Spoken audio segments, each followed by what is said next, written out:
Hello everyone, welcome to only concept guys. जैसे कि हमने स्टार्ट किया था छत्तीसगढ़ व्यापम की सभी परीक्षाओं के लिए जो कंप्यूटर की सामान्य जानकारी है, तो पहला लेक्चर अपलोड हो चुका है, उससे रिलेटेड एमसीक्यू सब हम करेंगे। तो चलिए देखते हैं। सबसे पहला एमसीक्यू, कंप्यूटर क्या नहीं कर सकता। तो कंप्यूटर क्या नहीं कर सकता, जैसे हमने देखा था हमारे लेक्चर में, इनपुट होता है, आउटपुट होता है, प्रोसेस होता है। इनपुट मतलब आप कोई जानकारी कंप्यूटर में दे रहे हैं। प्रोसेस होना मतलब वो अब यूजेबल फॉर्म में या व्यवस्थित रूप में परिवर्तित हो रहा है। और आउटपुट आपको क्या मिलता है, जो रिज़ल्ट आपको चाहिए या जो परिणाम आपको चाहिए वो मिलता है। तो कंप्यूटर इसमें से क्या नहीं कर सकता, तो कंप्यूटर कंट्रोलिंग नहीं कर सकता। ठीक है, तो हमारा सही ऑप्शन क्या हो जाएगा, ऑप्शन नंबर डी, कंट्रोलिंग। चलिए देखते हैं नेक्स्ट। कंप्यूटर किसे प्रोसेसिंग द्वारा इंफॉर्मेशन में बदलता है। तो सबसे पहले याद रखिए, इंफॉर्मेशन क्या है। इंफॉर्मेशन को हिंदी में कहते हैं सूचना। ठीक है, और डाटा क्या होता है, सूचना का ही अव्यवस्थित रूप होता है। तो इंफॉर्मेशन किससे बना, डाटा से बना। तो याद रखना है आपको, इंफॉर्मेशन प्रोसेसिंग के द्वारा कंप्यूटर किसको इंफॉर्मेशन में बदलता है, तो डाटा को। तो ऑप्शन हो जाएगा आपका ऑप्शन नंबर बी, डाटा। चलिए देखते हैं, कंप्यूटर साक्षरता का अर्थ क्या होता है। कंप्यूटर साक्षरता को इंग्लिश में कहते हैं कंप्यूटर लिटरेसी।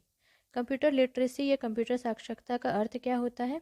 क्या इसका अर्थ होता है कंप्यूटर का प्रोग्राम लिखना, या कंप्यूटर की त्रुटि सुधारना, या कंप्यूटर के कार्य क्षमता की जानकारी रखना, या कंप्यूटर के कार्यप्रणाली जानना। तो आपको ये कंप्यूटर साक्षरता का मतलब होता है लिटरेसी, लिखना पढ़ना जानना। ठीक है, लिटरेसी का मतलब होता है लिखना पढ़ना और जानना। लेकिन कंप्यूटर साक्षरता से मतलब है कि कंप्यूटर किस तरीके से काम करता है और इसके काम की बेसिक या साधारण जानकारी, सामान्य जानकारी। तो इसमें ऑप्शन हो जाएगा आपका ऑप्शन नंबर सी, जो कि है कंप्यूटर के कार्य क्षमता की जानकारी रखना। चलिए देखते हैं नेक्स्ट। विश्व में सर्वाधिक कंप्यूटर वाला देश है। तो आपको याद रखना है, विश्व में सर्वाधिक कंप्यूटर वाला देश कौन सा है। तो यह है संयुक्त राष्ट्र America, United states of America, which has largest number of computers. ठीक है, which have largest number of computers. चलिए देखते हैं नेक्स्ट। बैंकिंग लेन देन में एक टर्म यूज होता है जिसको कहते हैं ECS। अब इसका अर्थ आपको बताना है कि बैंकिंग सेक्टर में एक टर्म यूज होता है जिसको बोलते हैं ECS, तो उसका मीनिंग क्या होता है। तो उसका मीनिंग होता है इलेक्ट्रॉनिक क्लियरिंग सर्विसेज। तो आंसर क्या हो जाएगा हमारा, option number D, electronic clearing services. चलिए देखते हैं नेक्स्ट। डेटा प्रोसेसिंग क्या होता है। जैसे मैंने आपको बताया था, सूचना क्या है, सूचना है व्यवस्थित रूप से पाया हुआ डेटा, उसको सूचना बोलते हैं। अव्यवस्थित रहेगा तो सूचना को ही हम डाटा बोलेंगे। तो डेटा प्रोसेसिंग क्या है, डेटा प्रोसेसिंग एक ऐसी प्रक्रिया है जिससे आप उपयोग के लिए सूचना प्राप्त कर सकते हैं। ठीक है, उपयोग के लिए सूचना प्राप्त कर सकते हैं। तो हमारा ऑप्शन हो जाएगा ऑप्शन नंबर सी, उपयोग के लिए सूचना प्राप्त करना। जैसे डेटा का संरक्षण बोलते हैं, तो ये कोई टर्म नहीं है। डेटा का भंडारण हम जानते हैं, स्टोरेज, वो अलग होता है, मेमोरीज में होता है। सूचना का विश्लेषण करना, एनालिसिस करना, नहीं, ये डेटा प्रोसेसिंग में हम किसी तरीके से विश्लेषण नहीं करते हैं। डेटा प्रोसेसिंग में हम किसी भी सूचना को उपयोगी रूप से प्राप्त करने के लिए कार्य करते हैं।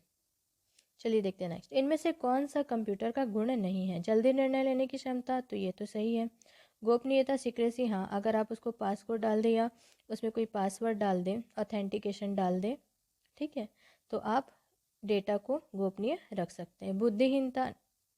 बुद्धिहीन होना ये कंप्यूटर का गुण नहीं है, ये एक अवगुण है या लिमिटेशन है या सीमाएं हैं। ठीक है, तो कंप्यूटर की सीमा क्या है कि वो बुद्धिहीन है, हम जो कमांड देंगे उसी पे कंप्यूटर काम करता है। तो इसलिए बुद्धिहीन होना ये कंप्यूटर का एक लिमिटेशन है या सीमा है। तो इसलिए बुद्धिहीन होना कंप्यूटर का गुण नहीं है। विविधता या वर्सेटैलिटी, ये कंप्यूटर का एक गुण या क्वालिटी है। चलिए देखते हैं नेक्स्ट। भारत के पहले कंप्यूटर की स्थापना कहाँ की गई थी। तो ऑप्शंस में है भारतीय प्रौद्योगिकी संस्थान दिल्ली, या IIT Delhi, Indian institute of technology Delhi, Indian iron and steel industries Burnpur, Indian statistical institution Kolkata, या भारतीय विज्ञान संस्थान बेंगलुरु, भारतीय सांख्यिकी संस्थान कोलकाता। तो हमारा सही ऑप्शन है भारतीय सांख्यिकी संस्थान कोलकाता या इंडियन स्टैटिस्टिकल इंस्टीट्यूट कोलकाता। ठीक है, यहाँ पर पहले कंप्यूटर की स्थापना की गई थी। तो ऑप्शन नंबर सी हमारा सही उत्तर हो जाता है। चलिए देखते हैं नेक्स्ट। निम्नलिखित में से कौन सा कंप्यूटर का गुण है? तो कंप्यूटर का गुण कौन सा है? गोपनीयता, सही बात है। त्रुटि रहित कार्य मतलब एररलेस वर्क, क्योंकि जो भी एरर होगा वो क्या होगा? ह्यूमन मेड होगा। ठीक है, ह्यूमन एरर होगा मतलब मानव द्वारा किया गया। जो हम अगर गलत कमांड देते हैं तो कंप्यूटर गलत तरीके से काम करता है। तीव्र गति, फास्ट तरीके से काम करना। तो ये सारे के सारे गुण ही कंप्यूटर के हैं। तो ऑप्शन क्या हो जाएगा? ऑप्शन नंबर डी, सभी। चलिए देखते हैं नेक्स्ट। कंप्यूटर साक्षरता दिवस कब मनाया जाता है? तो कंप्यूटर साक्षरता दिवस 1 जनवरी को मनाया जाता है, 2 दिसंबर को मनाया जाता है, 1 जून को मनाया जाता है या 22 जून को मनाया जाता है। तो आपको ये पता होना चाहिए कि कंप्यूटर साक्षरता या कंप्यूटर लिटरेसी डे 2 दिसंबर को मनाया जाता है। तो थैंक यू गाइस, आज के होते हैं ये लेक्चर ख़त्म।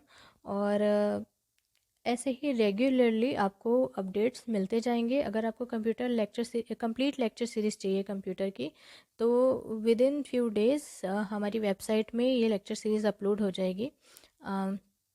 Thank you. You can visit our website onlyconcept.online। Link description में आपको मिल जाएगा। Thank you.